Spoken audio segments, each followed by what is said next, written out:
This is Melissa. Today is the 16th of March, 2024. And I hope you're doing well. I just wanted to have a little bit of a chat about some of the things that I learned in reading the recent section of Carroll Quigley's Tragedy and Hope entitled The Buffer Fringe. I also have to say that since my laptop died 2 or 3 weeks ago, I have another really nice computer, but I have not been able to successfully configure my software for recording. So when I'm talking to someone else and recording, my end of the volume is very low, and I use all the same settings that I did before with the laptop, but it isn't working. So what I have going on right now is a lot of feedback, and it's kind of annoying, but hopefully it doesn't come through on the recording. So, first of all, just didn't get a satisfactory explanation in Carroll Quigley's book about what he means when he says the buffer fringe. He introduces that term more or less on page 12, or very near the beginning of the book, when he said the fringes of Asia have been occupied by a semicircle of old dying civilizations, Islamic, Hindu, Chinese, Japanese. And these have been under pressure from Western civilization, coming in from the oceans, and the Orthodox civilization pushing outward from the heart of the Eurasian landmass. So when he starts off the actual section on the buffer fringe, in my copy, I'm on page, this is the 4th section, and it is page 109. So again, here he talks about this fringe of dying, shattered cultures. He said, he elaborates a little bit on where those would be, and he said, outside this fringe, chiefly responsible for shattering its cultures, is Western civilization. Then he also includes peripheral areas, that's the Americas, Australia, New Zealand, and the fringes of Africa. So in the buffer fringe, he spends a little bit of time in Africa, and yeah, like I said, I wasn't really satisfied with the explanation. I found something on carrollquigley.net. It's a lecture that he delivered on the 13th of November, 1957. It was delivered to the Industrial College of the Armed Forces, Washington, D.C. And the title of the lecture was Comparative National Cultures. In that, he lays out a little bit more of what the buffer fringe is. He said, I want to begin by pointing out that we have a world today consisting of 3 great parts. At the center is the Soviet bloc. Around that is the fringe of shattered cultures, which I call the buffer fringe, running from the Islamic countries in the West through Afghanistan, India, Burma, and the rest of them to Eastern Asia. I call that the buffer fringe. So there's that. And I'm going to put up this article because there's another place in that where he gets into Christianity, which is interesting, and I'm going to refer back to that in a minute. But in this section, the buffer fringe, he talks about things that were going on in England and ways of seeing the world. Also, I just want to mention before I read this section, it's pouring. Just when I decided it was time to turn the mic on, it just started pouring, and you will hear that. So that's rain, and it's nice because it keeps everything green, and maybe there'll be enough of it so that come July, August, and September it won't be brown and miserable. So he talks about Little England, which was kind of a backlash against empire. People such as Gladstone and Sir William Harcourt, who were Little Englanders. That means that they were against a lot of the imperial and expansion programs that England had carried out for many, many generations, really. And then he talked about so there were anti-imperialists and then moderate imperialists. So there's this whole section there on my page 129. He said, however expensive colonies might be to a government, they could be fantastically profitable to individuals and companies. And I think that that idea there, when you think about Western civilization and particularly the expansion of the British Empire, it's important to think of companies like East India Company and individuals who profited greatly, because in many ways that's really how the world has run forever. Who profits? Who benefits, eh? So the following page, see, he's talking about the reasons why people are for Little England or just staying focused on their own country or for expansion. And I'm actually going to read you this section because I've had a fair bit of thinking around this page and a half. The new imperialism after 1870 was quite different in tone from that which the Little Englanders had opposed earlier.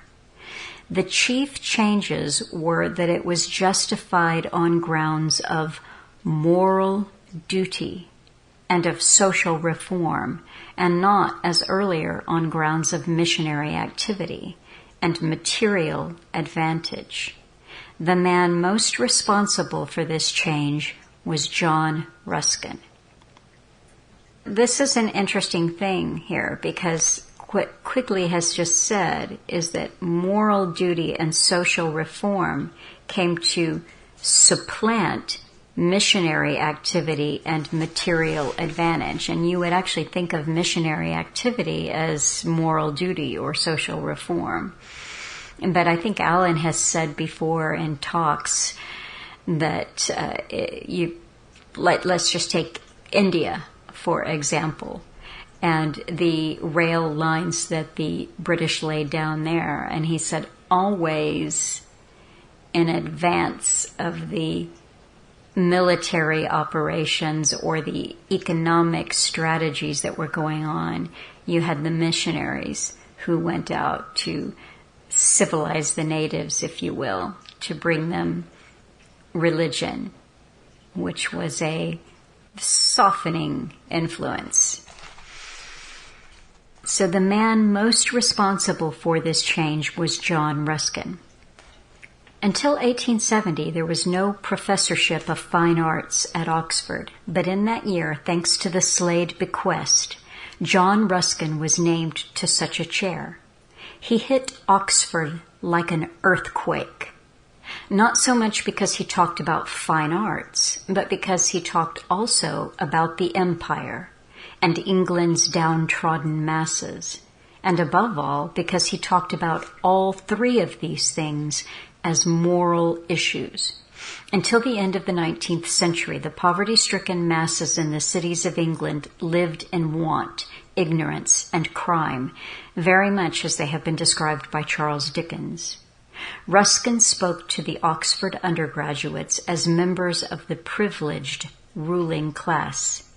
He told them that they were the possessors of a magnificent tradition of education, beauty, rule of law, freedom, decency, and self-discipline, but that this tradition could not be saved and did not deserve to be saved unless it could be extended to the lower classes in England itself and to the non-English masses throughout the world.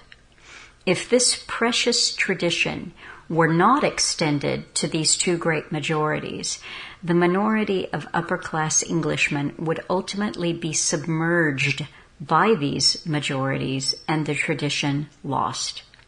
To prevent this, the tradition must be extended to the masses and to the empire. Ruskin's message had a sensational impact. His inaugural lecture was copied out in longhand by one undergraduate, Cecil Rhodes, who kept it with him for 30 years. Rhodes, who lived from 1853 to 1902, feverishly exploited the diamond and gold fields of South Africa, rose to be Prime Minister of the Cape Colony, contributed money to political parties, controlled parliamentary seats both in England and South Africa, and sought to win a strip of British territory across Africa from the Cape of Good Hope to Egypt, and to join these two extremes together with a telegraph line and ultimately with a Cape to Cairo railway. Rhodes inspired devoted support for his goals from others in South Africa and in England, with financial support from Lord Rothschild and Alfred Beit. He was able to monopolize the diamond mines of South Africa as De Beers Consolidated Mines and to build up a great gold mining enterprise as Consolidated Goldfields. In the middle 1890s, Rhodes had a personal income of at least £1 million sterling a year, which was then about $5 million, which was spent so freely for his mysterious purposes that he was usually overdrawn on his account. These purposes centered on his desire to federate the English-speaking peoples and to bring all the habitable portions of the world under their control. For this purpose, Rhodes left part of his great fortune to found the Rhodes Scholarship at Oxford in order to spread the English ruling class tradition throughout the English-speaking world as Ruskin had wanted. Okay, let's repeat this. This is what the Rhodes Scholarships supposedly were for. To spread the English ruling class tradition throughout the English-speaking world as Ruskin had wanted. Among Ruskin's most devoted disciples at Oxford were a group of intimate friends including Arnold Toynbee, Alfred, later Lord Milner, Arthur Glazebrook, George, later Sir George Parkin, Philip Littleton Gell, and Henry, later Sir Henry Birchenau. These were so moved by Ruskin that they devoted the rest of their lives to carrying out his ideas. A similar group of Cambridge men, including Reginald Balliol Brett, Lord Esher, Sir John B. Seeley, Albert Lord Grey, and Edmund Garrett, were also aroused by Ruskin's message and devoted their lives to extension of the British Empire and uplift of England's urban masses as two parts of one project, which they called Extension of the English-Speaking Idea. They were remarkably successful in these aims because England's most sensational journalist, William T. Stead, an ardent social reformer and imperialist, brought them into association with Rhodes. This association was formally established on February 5, 1891, when Rhodes and Stead organized a secret society of which Rhodes had been dreaming for 16 years. In this secret society, Rhodes was to be leader. Stead, Brett, Lord Esher, and Milner were to form an executive committee. Arthur Balfour, Harry Johnston, Lord Rothschild, Albert Grey, and others were listed as potential members of a circle of initiates, while there was to be an outer circle known as the Association of Helpers, later organized by Milner as the Round Table Organization. Brett was invited to join this organization the same day and Milner a couple of weeks later on his return from Egypt. Both accepted with enthusiasm. Thus, the central part of the secret society was established by March 1891. It continued to function as a formal group, although the outer circle was apparently not organized until between 1909 and 1913. It goes on to talk about the funding of the different groups and so forth, and there may be a little bit more that I want to read. The following 2 pages talk in greater detail about how the round tables were organized, the round table publication itself, and then leading on into federations, what we might call now, all these years later, a World Federalist Organization. But the idea was empire expanding and federalization. So who is John Ruskin and why do I care? Well, I don't know, because I'm odd that way with what catches my attention, maybe. But I didn't give it that much thought until a couple of weeks ago on the Redux that I put up, which was a kind of a two-part Redux entitled Life Was the Lie and Farm for Sale. Alan Watt mentioned Elihu Yale. And what he said was front people, societies, and how we're given front people and persuaders. You understand, Alan said. You're persuaded to do everything and give up your rights and freedoms. So you do it by giving them fancy titles and little courses at university. And you call them ethics experts and bioethics experts as well. They then interpret what's good for the humans because they use scientific principles, you see. Of course, they're all funded and paid for by the big global corporations that run universities to decide what kind of culture they want to be taught to future leaders. That's what universities are really for today. They give a culture to train. That's not new. I mean Elihu Yale.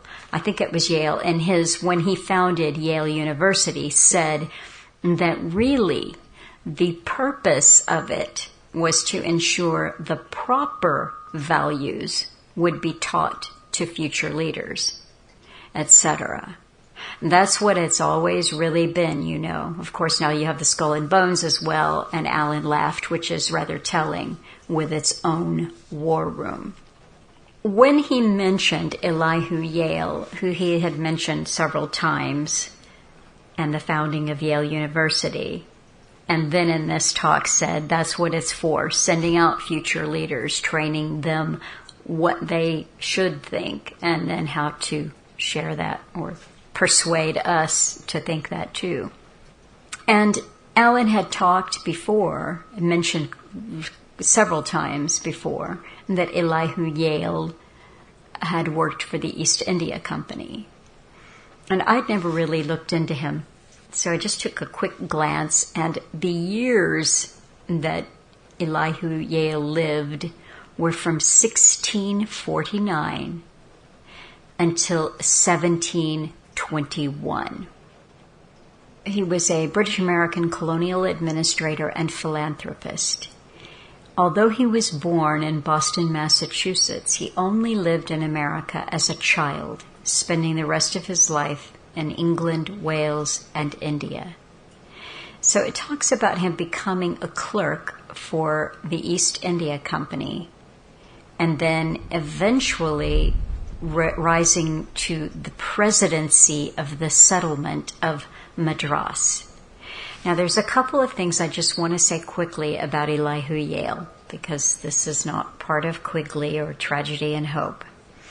The first thing is that he was removed from that post because of charges of corruption for self-dealing, and he had to pay a fine.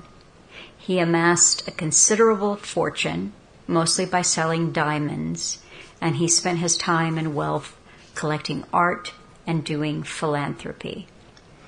Madras was known for the slave trade, and if you look around I say this because we live in a time, like for instance, I mentioned last week that Lord Balfour's painting had been defaced. It had been painted and slashed and basically ruined because of the Balfour Declaration and what's going on with Palestine and Israel now.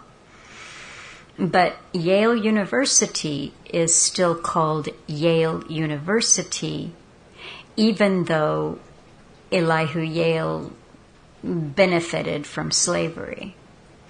Just a few interesting things there. East India Company is about trade.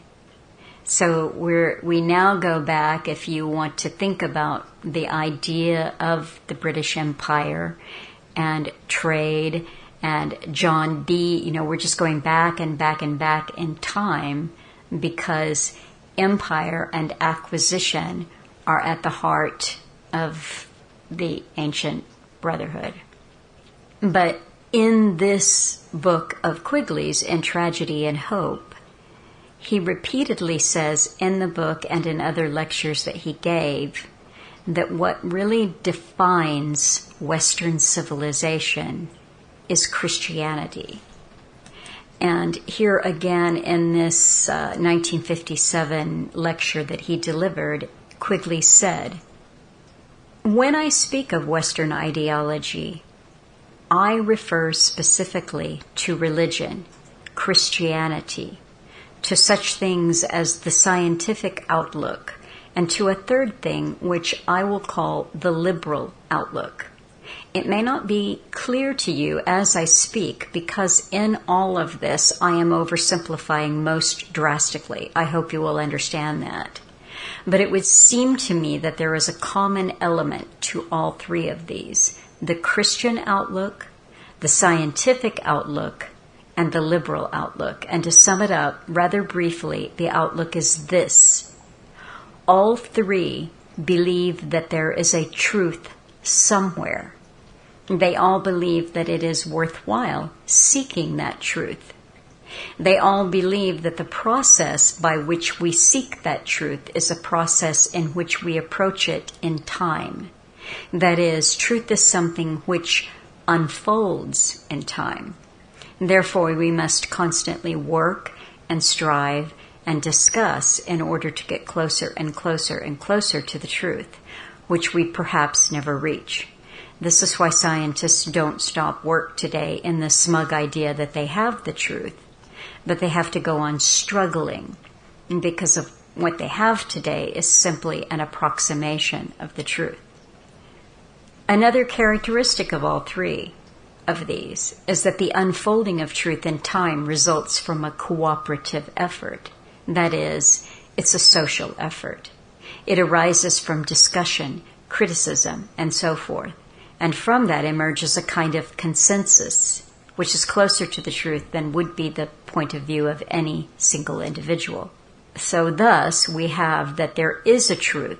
This is not a skeptical outlook. It is not a dogmatic outlook because nobody now has the truth.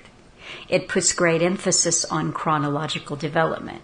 It puts great emphasis upon social cooperation. Some of this may not seem convincing to you, and I imagine that the field in which it will not seem convincing is perhaps the field of religion. But the Christian religion basically does have this outlook. It believes that religious truth has been unfolded in time. That is, we had a whole series of revelations and prophets. We have the Old Testament, which was not replaced but supplemented by the New Testament. And the New Testament has been interpreted and unfolded in the course of time to reveal additional truth. And the process of religious appreciation still goes on. Am I right? Now, one other thing that I should emphasize about the Western ideology, and particularly the Christian ideology, is this. It is not a dualistic ideology. This is a point which many people, I think, misunderstand because there has been a tendency, at least in the last 500 years, for the Christian or religious outlook to be dualistic. By that I mean that they oppose the material world to the spiritual world. But this was not fundamentally the point of view of the religious outlook of Western civilization for at least the first 1,000 years. During the first 1,000 years, they recognized the basic necessity of the material world. I could point this out in a number of ways. So he goes on. This is an article or a lecture worth reading, keeping in mind everything that all of us have already said, including Alan Watt, about Carroll Quigley. But I don't want to get too far away from John Ruskin.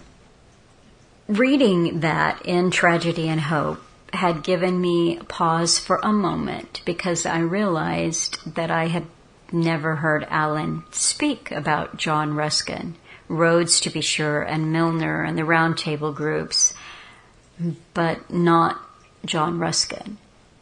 I made a note to myself, let's look into him when we can. But then I didn't get around to it.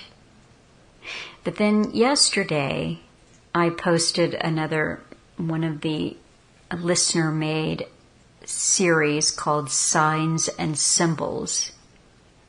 And I had chosen, like a week ago, to put up one called Hidden Hand. And I meant to put it up a week ago, but it was just so crazy. I didn't have time to eat last week. And so I finally got around to putting it up yesterday. And by putting it up, part of putting it up means I made the little CTTM title card that goes in front of the video, and then I rendered it, and I watched it. Hidden Hand is that pose or gesture that Napoleon was so famous for, his hand tucked into his waistcoat or vest, as we call that in America. And it's a good little video, less than 10 minutes, that just shows all kinds of, mostly men, but a few women, down through time with their hand in such a pose. So I went ahead and uploaded that video. And still Ruskin was on my mind, and the idea that, well, it's been 6 weeks almost, or 5 weeks since we had any kind of discussion in book club, and maybe there's something that I have to say. So I looked up John Ruskin, and I had to laugh because there on Wikipedia is young John Ruskin with his hand tucked into his jacket. I tell you what made me laugh. The more that I read about John Ruskin on Wikipedia, the more I wondered, how on earth was this man so influential to Cecil Rhodes? What was it? Because obviously I didn't have time in the course of a 24-hour period to actually read John Ruskin's writing, which was prolific. So here is the man. He lived from 1819 to 1900. He was an English writer, philosopher, art historian, art critic, and polymath of the Victorian era. He wrote on subjects as varied as geology, architecture, myth, ornithology, literature, education, botany, and political economy. Now, we don't want to forget that section that I just read to you. Among Ruskin's most devoted disciples at Oxford were a group that also included the historian Arnold Toynbee. And that is one name among a handful of names, and I don't know what roles other than their round table, their colonial governorships, or the different roles that they might have played in furthering the British Empire. But Toynbee gave a whole generation, as Quigley did in his own way, the correct view of history. So just something interesting to note there. This character, Ruskin, just fascinated me no end because he spent the majority of his career criticizing art. How did this man end up influencing empire builders? So that is the rabbit hole that I've gone down in the past 24 hours, and I'm just going to share odd little things. And you can put it together in a way, if it means something to you, great, but odd little things. Here's the first odd little thing. He published a book called Modern Painters in 1843. And basically the premise of the book was that the artist needs to be true to nature, something that he called truth to nature. He championed the pre-Raphaelites who were influenced by his ideas, so artists who were pre-Raphaelites. So, what is a pre-Raphaelite painter?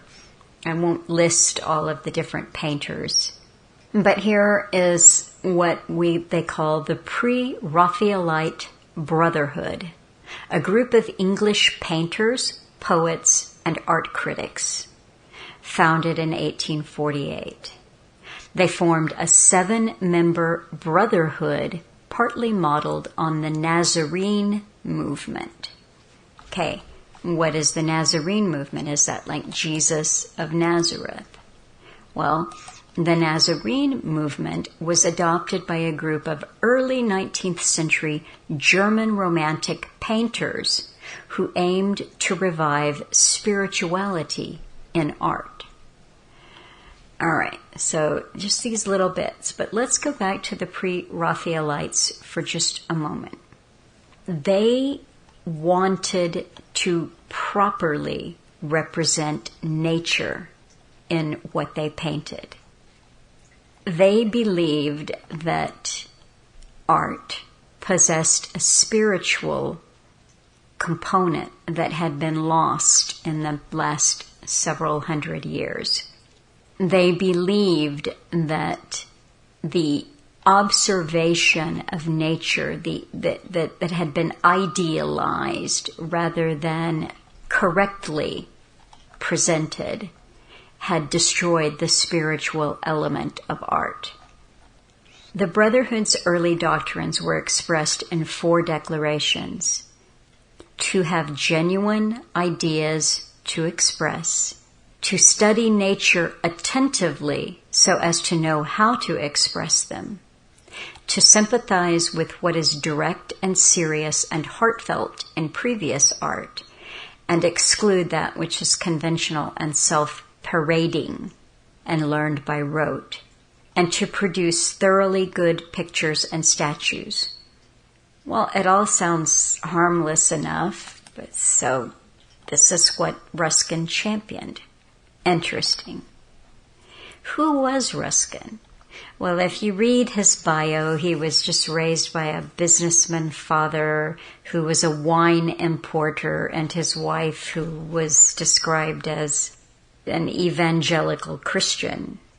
He was told by his mother that he needed to read the Bible start to finish, and then read it again start to finish, and memorize huge sections of it.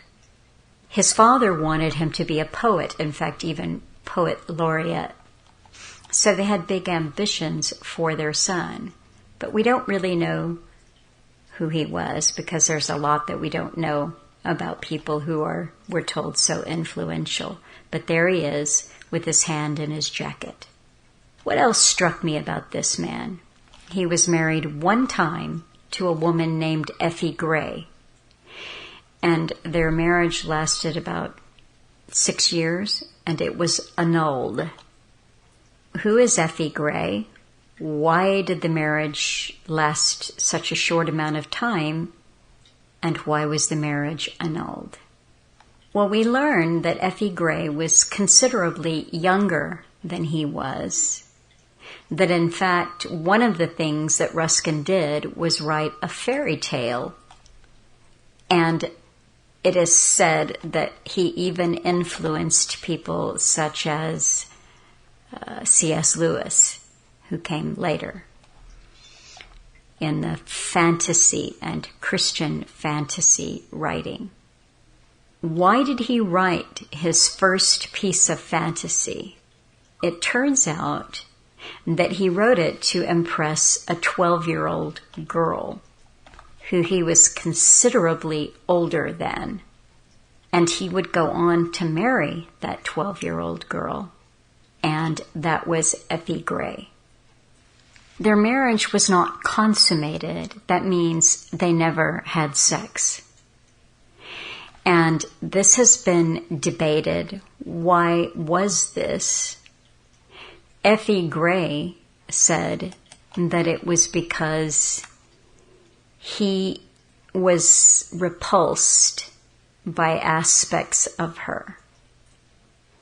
She ended up leaving him, having the marriage annulled, and then marrying a painter, John Everett Millay, who had been championed as a pre-Raphaelite painter by Ruskin. She wrote that there was some apparent disgust that Ruskin had with part of her body. Ruskin later confirmed this to his attorney, to his lawyer, during the annulment proceedings. He wrote, "It may be thought strange that I could abstain from a woman who to most people was so attractive.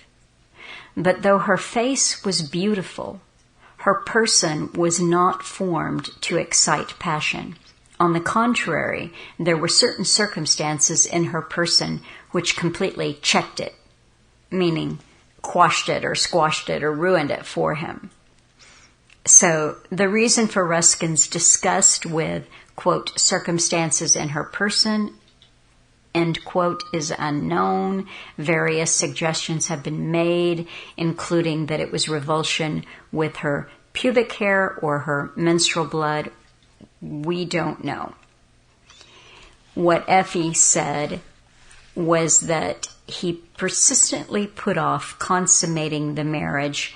They had initially agreed that they would not have sex so that he could concentrate on his studies, but when this dragged on and on and on, she said, in a letter that she wrote to her father, he alleged various reasons: hatred to children, religious motives, a desire to preserve my beauty, and finally, this last year, he told me his true reason, that he had imagined women were quite different to what he saw I was, and that the reason he did not make me his wife was because he was disgusted with my person the first evening.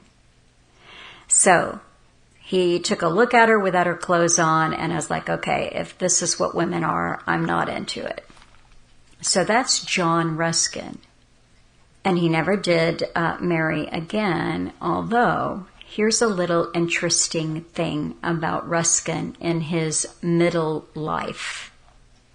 He later took on the education of a young girl by the name of Rose Latouche. Ruskin had been introduced to the wealthy Irish Latouche family by Louisa, Marchioness of Waterford.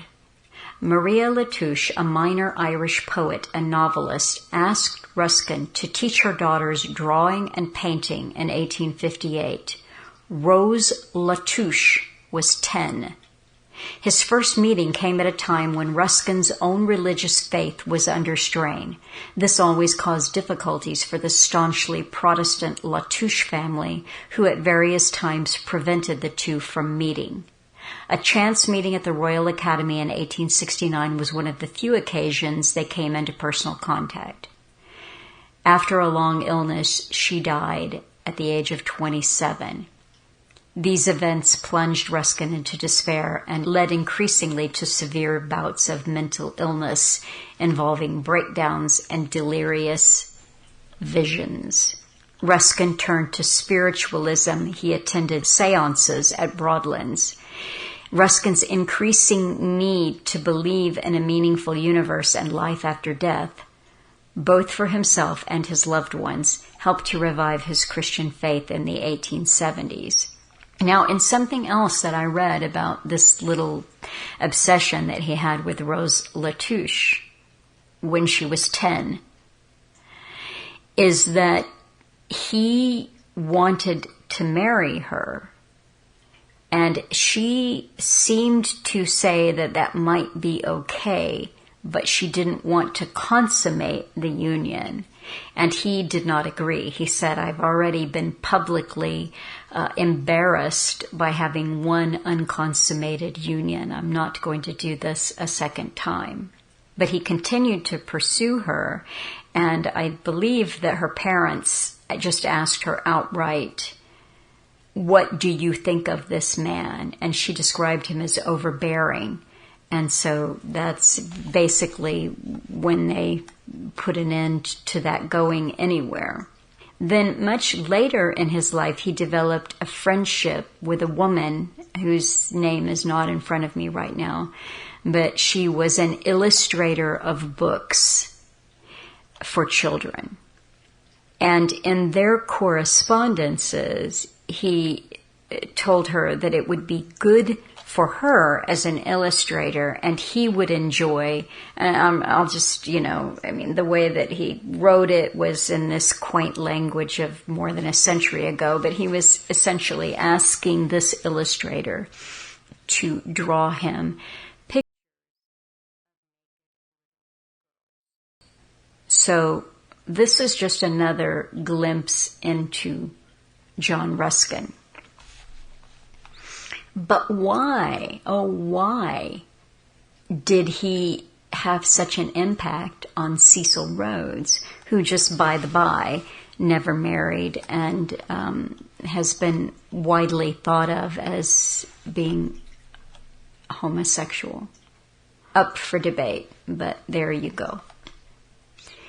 So Ruskin, in his later years, as he moved away from art, and he moved into social critique, began to write against capitalism and for ideas that have been championed by Christian socialists.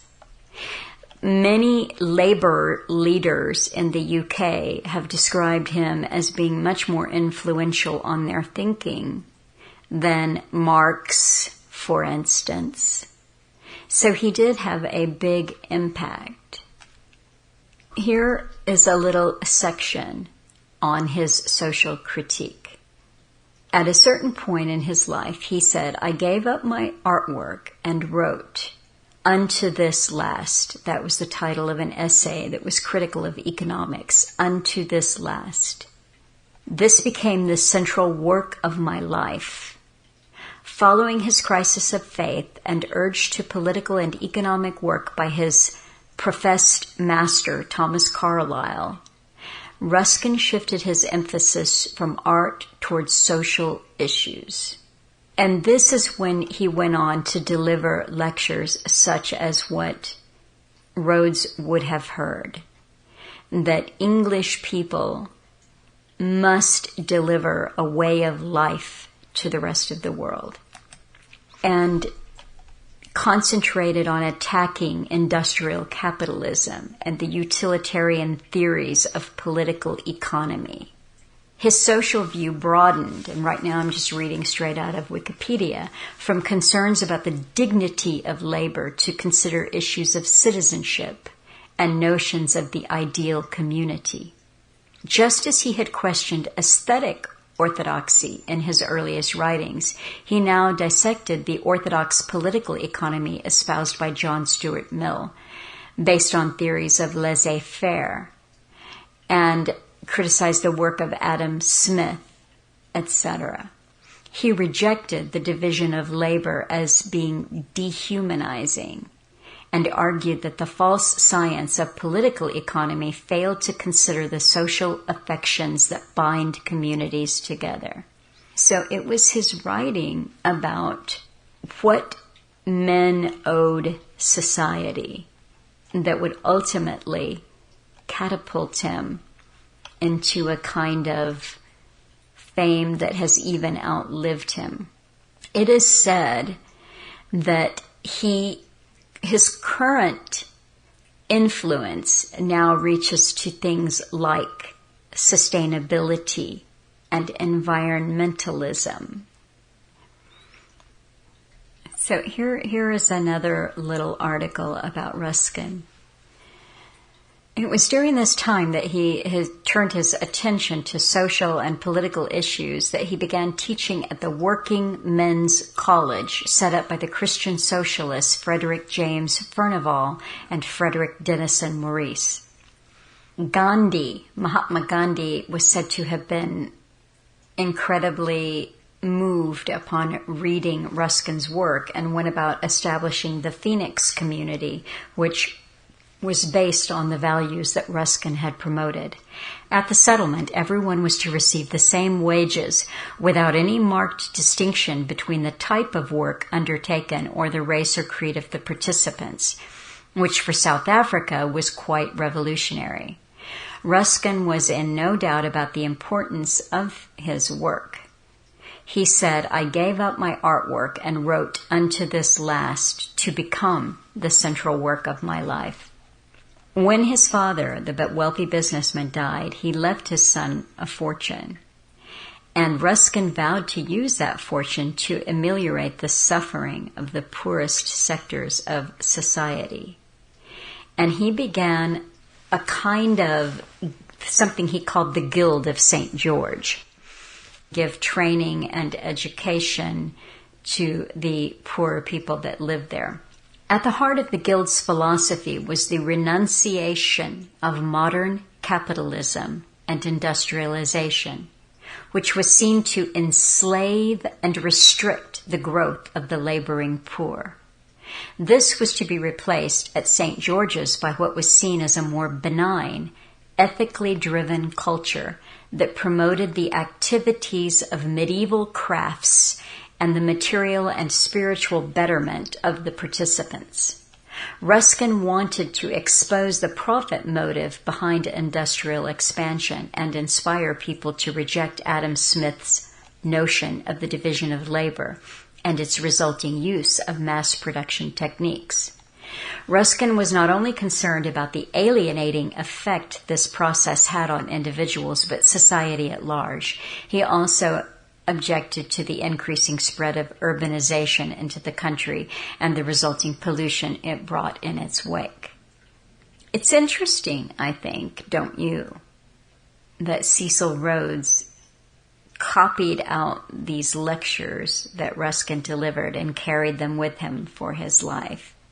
And it's interesting, it's almost as if the Round Table movement somehow, from somewhere, got marching orders that expansion that is seen as just the acquisition of resources and the increasing of an empire in this era cannot be supported, but expansion that purports to deliver a better way of life is something that people can get behind ideologically. So again, it takes me back to what Alan was saying about Elihu Yale, which is, what do universities teach?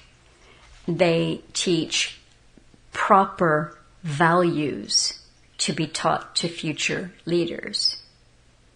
Just positing here that maybe the pool of purely psychopathic people to be drawn from wasn't big enough.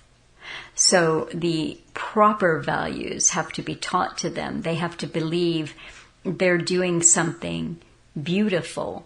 They're creating utopia. And what is also interesting to me here is Carroll Quigley's assertion that it is Christianity itself which underpins, which is Western civilization. But Christianity and the history of Christianity, it's a lot of things to a lot of different people. For instance, Ruskin was raised by an evangelical mother. Elihu Yale didn't really seem to have any religion, but he was happy to lend his name to Yale University. Why did he do that? Because the Reverend Cotton Mather, a Puritan, was a Harvard graduate, and he wanted to head Harvard, but that had been shot down.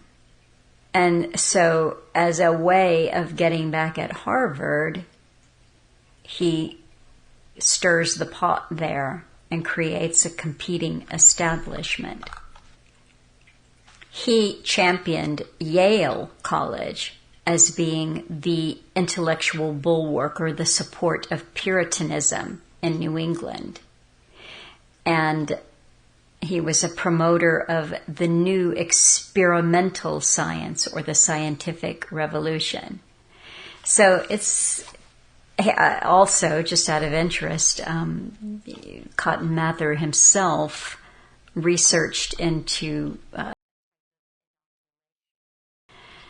So what did Quigley say we had going on with Western civilization? Christianity, the scientific outlook, and the liberal outlook.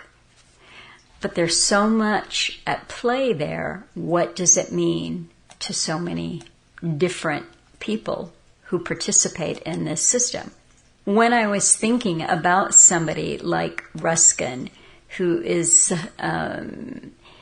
described in places as a philosopher, an art historian, art critic, philosopher, I started thinking about philosophers down through time and how their writing can cause or contribute to revolution and revolutionary ideas.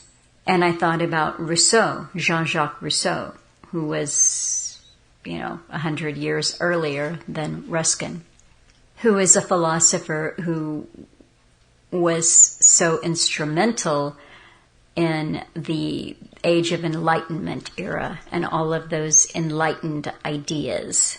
And he wrote a discourse on inequality, which argued that private property is the source of inequality.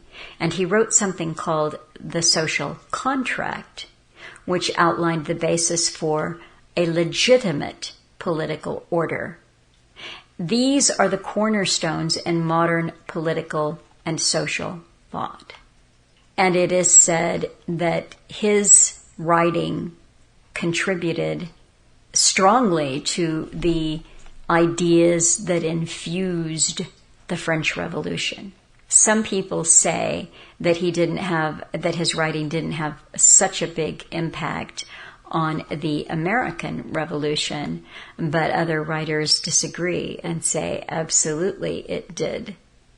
Will Durant. So if we're talking about Toynbee and Quigley, Will and Ariel Durant said that Rousseau had a definite political influence on America. According to them, the first sign of Rousseau's political influence was in the wave of public sympathy that supported active French aid to the American Revolution. Jefferson derived the Declaration of Independence from Rousseau as well as from Locke and Montesquieu. And as ambassador to France, he absorbed much from both Voltaire and Rousseau. The success of the American Revolution raised the prestige of Rousseau's philosophy. One other little thread in my mind was art and how philosophy thinking contribute to art. And I say art as a shaper of men's minds. Because remember what Alan always talked about, Plato, and how these things needed to be licensed. So if you think about Ruskin and the pre-Raphaelites, they have an idealized idea of the female. They have an idealized idea of nature, though they said they wanted to accurately portray nature. It's an idealization of nature. And it is also elevating nature to perhaps a higher level than in other words, helping to knock man off of his pedestal. That man is not necessarily the highest creation, but just simply part of nature. Rousseau, there's some discussion whether or not he started the idea of the noble savage, but he said that the stage of human development associated with what he called savages was the best or optimal in human development.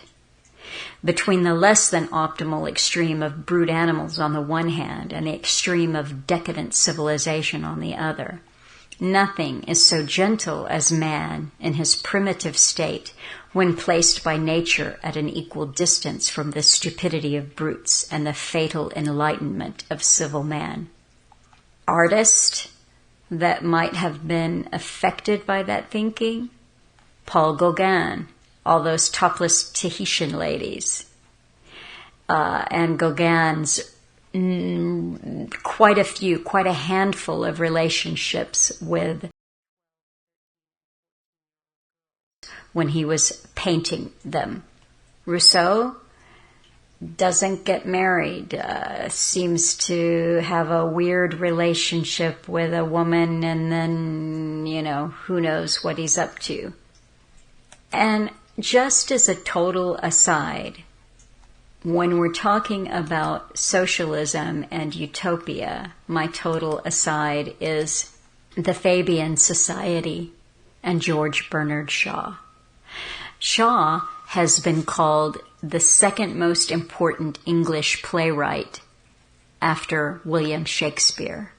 And we'll hear Alan Watt talk about George Bernard Shaw in the Fabian Society and saying, and people will have to come to us, some panel of eugenicists, to explain to us why they are necessary. In this aside, the Fabian Society was founded in 1884. They wanted to transform society by setting an example of clean, simplified living for others to follow. Some members also wanted to become politically involved to aid society's transformation, and they set up a separate society, the Fabian Society. All members were free to attend both societies. The Fabian Society additionally advocated renewal of Western European Renaissance ideas and their promulgation throughout the world. George Bernard Shaw found a pamphlet for the Fabian Society, and he immediately became involved in that and championed it. And he was the one who brought the Webbs, Beatrice and Sidney Webb, into the Fabian Society. And all through his writing, what is this? This is art. This is a play. He's promoting the ideas of the Fabians. Who was another Fabian? Havelock Ellis. Havelock Ellis was called a progressive intellectual and social reformer who studied human sexuality. He co-wrote the first medical textbook in English on homosexuality in 1897. So Havelock Ellis was the first and most influential in taking the stigma out of homosexuality, the disease and sin component, and simply saying that it was natural. He also wrote on what we now call transgender psychology. So he may well have been the first writer to write about transgender psychology. And he also was a pioneering investigator of psychedelic drugs. So that's Havelock Ellis. What do we know about Havelock Ellis? He was married to an openly lesbian woman. It says from the beginning their marriage was unconventional. She was openly lesbian. And at the end of the honeymoon, Ellis went back to his bachelor rooms. She had several affairs with women, and her husband was aware of that. It said the marriage was a strange one by both Victorian and modern standards. The couple did not engage in sexual relations with each other, and Ellis himself admitted, "I was conscious of no inevitably passionate sexual attraction to her." Partly because of his relationship with his lesbian wife, he was inclined to write a textbook on homosexuality, and he compiled case histories on several dozen homosexuals to discuss their behaviors and make it clear that homosexuality was a natural phenomenon as opposed to a disease or a sin. I don't know. We don't know much about Havelock Ellis, except he was married to a lesbian and appeared to not have any other relationships of a sexual nature, except hearing other people talk about their experiences and writing about it.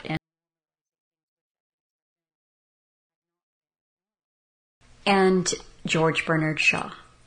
George Bernard Shaw was married to a woman named Charlotte Payne Townshend, or Townsend, however you'd say that. It's got the SH in there. Okay, so they married when he was nearly 42. She was 6 months younger. They appeared to have had a happy marriage of being good friends and in a way inseparable. This is what it says. Their marriage is generally believed never to have been consummated. Whether this was wholly at Charlotte's wish, as Shaw liked to suggest, is less widely credited. But they were good friends. So it would appear that George Bernard Shaw had a non-sexual relationship with his wife, and he wrote Man and Superman. This has been cited as being an important work. The Überman comes from Nietzsche's ideas about the Übermensch. Both the play and in the handbook, Shaw takes Nietzsche's theme that mankind is evolving through natural selection towards Superman and develops the argument to suggest that the prime mover in selection is the woman. So that's Man and Superman. Pygmalion, of course, becomes My Fair Lady. Shaw's expressed views were often contentious. He promoted eugenics, and that is what we know him for via Alan Watt, is the eugenics promotion. Before I ramble on too long, I think what most struck me about just going down that little bit of a rabbit hole on John Ruskin is that groups of people who shape policy and build empires and go around the world and meddle in other people's affairs are very often getting their ideas from a bent class of people and the bent class of artists and playwrights and writers and poets who promote these ideas. We often talk about, and hear Alan talk about, Hollywood and culture creators, but we have to remember this goes back to Plato, and culture creators and art have been around for an awful, awful long time. In Alan's Cutting Through Volume 1, he writes on page 12, the priesthoods across the known world were international. They gave differing names for the same trinity.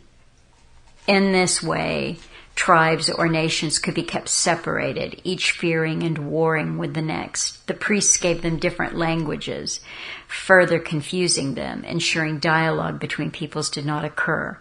It would have been disastrous for the controllers if the various people were to discuss their, quote, various, end quote, cultures only to discover that they were the same. The top priests were named after the female deity. They, in every country, wore women's clothing. In Egypt, they were the priests of Isis. This, however, is the Greek rendition. The Egyptian term was Iris.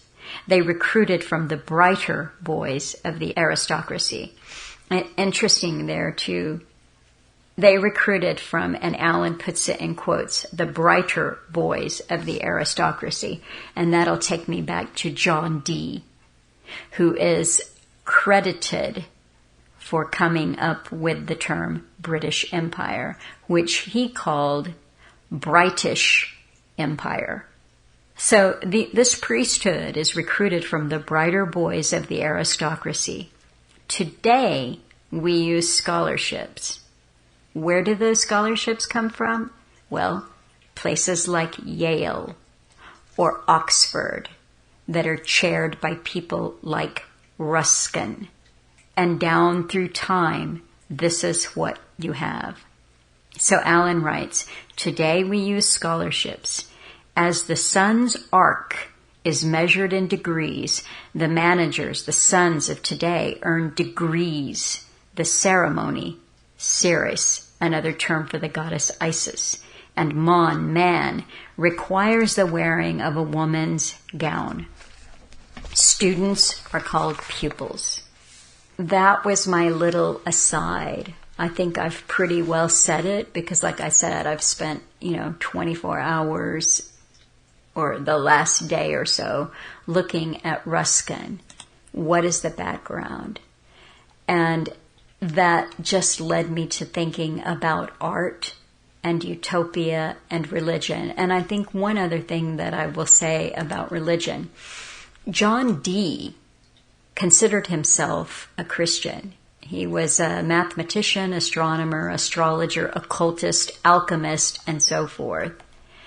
But he did consider himself to be a Christian. Said Dee was an intense Christian, but his religiosity was influenced by Hermetic and Platonic Pythagorean doctrines, which were pervasive in the Renaissance. And that was that numbers were the basis of all things and the key to knowledge. From Hermeticism, he drew a belief that man had the potential for divine power that could be exercised through mathematics. His goal was to help bring forth a unified world religion through the healing of the breach of the Roman Catholic and Protestant churches and the recapture of the pure theology of the ancients. And that's one thing that I forgot to mention when I was talking about Rousseau, is that Rousseau was raised in Geneva, Switzerland, and at that time, that meant that he was a Calvinist. Geneva had been a Huguenot, or Huguenot as the French say, religious group of French Protestants. They were Calvinist in the Calvinist tradition of Protestantism. And to live in Geneva at that time meant that you had to be a Calvinist.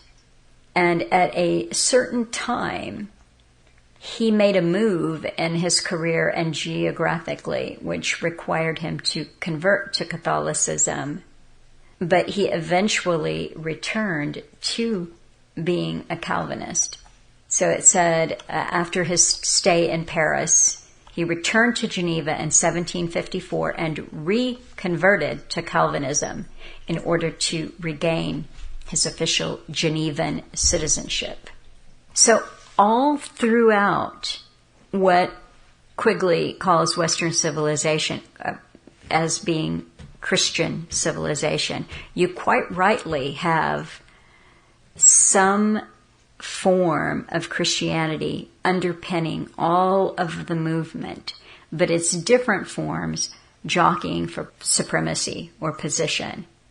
And right now if you get into the alternate, I don't want to say conspiracy, but if you get into looking at history from a slightly outsider perspective, you're always going to get, the Jesuits are behind it, the Jesuits this and the Jesuits that.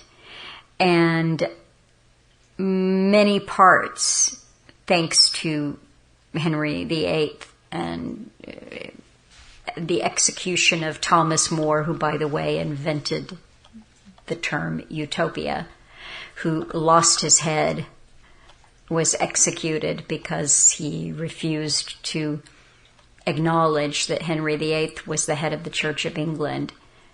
You have got factions of religion at war with one another.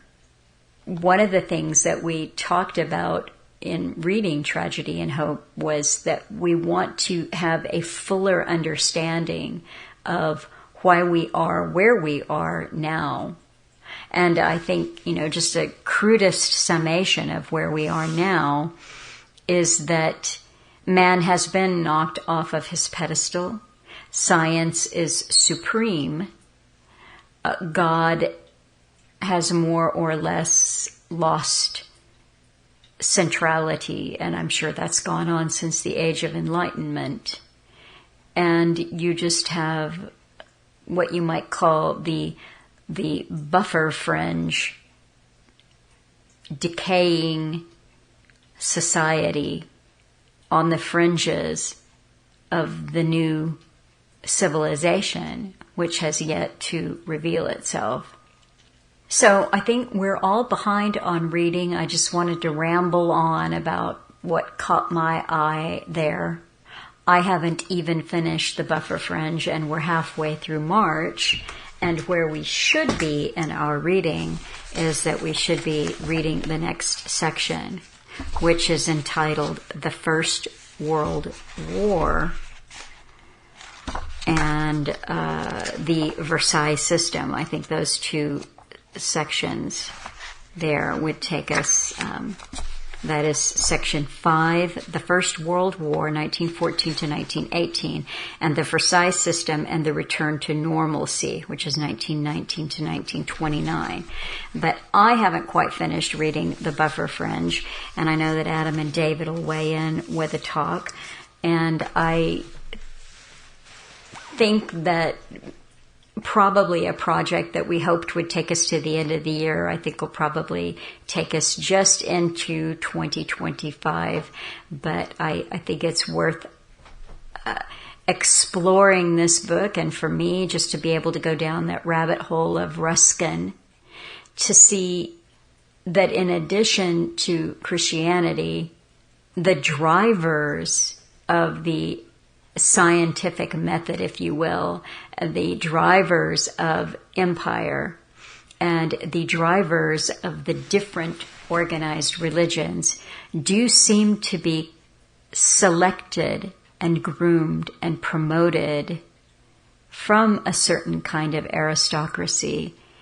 And what interests me always is the deviancy that you find when you just scratch the surface. Someone so influential as John Ruskin in setting agendas, what I didn't even get into were all of the kind of utopian Ruskin kinds of schools that came out and that are actually still on the go today. His writings about nature and aesthetics still having an effect in the world around us today. Just so one last quick little thing here, I'll give you what is said to be his legacy. Ruskin's influence reached across the world. Tolstoy described him as one of the most remarkable men, not only of England and our generation, but of all countries and times. He quoted extensively from him and rendered his ideas into Russian. Gandhi wrote of the magic spell that was cast on him by reading Unto This Last. A number of utopian socialist Ruskin colonies attempted to put his political ideals into practice. These communities included Ruskin, Florida, Ruskin, British Columbia, and Ruskin Commonwealth Association. Ralph Radcliffe Whitehead was the founder of Birdcliff Colony in Woodstock, New York. This was partly inspired by his teacher Ruskin's beliefs. His work has been translated into numerous languages. Theorists and practitioners in a broad range of disciplines acknowledge their debt to Ruskin. Architects, including Louis Sullivan, Frank Lloyd Wright, Walter Gropius, incorporated his ideas in their work. Writers as diverse as Oscar Wilde, G.K. Chesterton, T.S. Eliot, W.B. Yeats, and Ezra Pound felt Ruskin's influence. In the world of craftsmen, William Morris, it says, and C.R. Ashby were keen disciples, and through them Ruskin's legacy can be traced in the arts and crafts movement, and that will bring you back as well to Frank Lloyd Wright. Pioneers of town planning say that they owe a legacy to Ruskin. Ruskin was an inspiration for many Christian socialists, and his ideas informed the work of economists such as William Smart and J.A. Hobson. Ruskin was discussed in university extension classes and reading circles, and societies formed in his name. Resident workers at Toynbee Hall, future civil servants Hubert Llewellyn Smith and William Beveridge, the future Prime Minister Clement Attlee all acknowledged their debt to Ruskin as they helped found the British welfare state. That's another important idea, is that the idea that Ruskin had, or series of ideas, was the formation of the British welfare state. More of the British Labour Party's earliest MPs acknowledged Ruskin's influence than mentioned Karl Marx or the Bible. In Nazi Germany, Ruskin was seen as an early British National Socialist. William Montgomery McGoverns, From Luther to Hitler, identified Ruskin as a thinker who made Nazism possible. And one 1930s German headmaster told his students that Carlyle and Ruskin were the first National Socialists. And then it goes on to talk about the different streets, buildings, organizations, and institutions that bear his name, and the experimental schools and communities that still bear the influence and name of Ruskin. This is his legacy. I look at a man who, didn't consummate his marriage with his wife, and I wonder how he went from that to someone so instrumental in shaping 1,000 different versions of Utopia. But I don't believe in Utopia. Utopia is always fantasy. There's no basis in reality. We can't point to anything except the most short-lived experiments to say that it might work or it has worked. It doesn't work. And I'd say one last thing, comparing the thinking of Alan Watt to Carroll Quigley, and I would say when Carroll Quigley said that truth, what we have today, is an approximation of the truth. Because truth is something that unfolds in time as a result from a cooperative effort. And it's a social effort that arises from discussion, criticism, and so forth. And from that emerges a kind of consensus, which is closer to the truth than would be the point of view of any single individual. So thus we have that there is a truth. I would simply say, Alan said to me, truth is. And I do believe that there's something that is fairly close to that in the Cutting Through volumes. Truth is. It doesn't unfold or evolve down through time. It is. And it doesn't care whether you agree with it or not, or whether you wish to modify it or not. It just is. And in that way, truth is quite possibly what we hear nature is. Nature doesn't care. Nature is, nature is harsh. Nature doesn't care whether you think it's all warm and fuzzy, because if you're in the water and the shark is there, there goes you. That's nature. But that was Alan's assessment of truth. It is, and it is eternal, and it does not need discussion. It does not need consensus. This is what Alan writes about truth on page 7 of the Cutting Through volumes. To find truth obviously entails smashing the illusions we've come to love and hate at the same time. The addict wishes escapism. The the heroine, will destroy him. Yet the initial rush pushes all care to the rear, and for a short lapse of time he blesses his killer, the illusion, that is. To search for the Creator, we must put all given religions to the side, as the addict must his syringe. We must bear the pain of withdrawal. Skipping down just a few sentences, Alan writes, truth is eternal and cannot be compromised. So there you go. For Carroll Quigley, truth is something that evolves and needs to be cooperatively looked at. And Alan said truth is eternal and cannot be compromised. I wish you all a great week that we're headed into. I am looking forward to hearing what Adam and David have to say, which I know will be much more comprehensive and broad than my putting Ruskin under the microscope. And take care.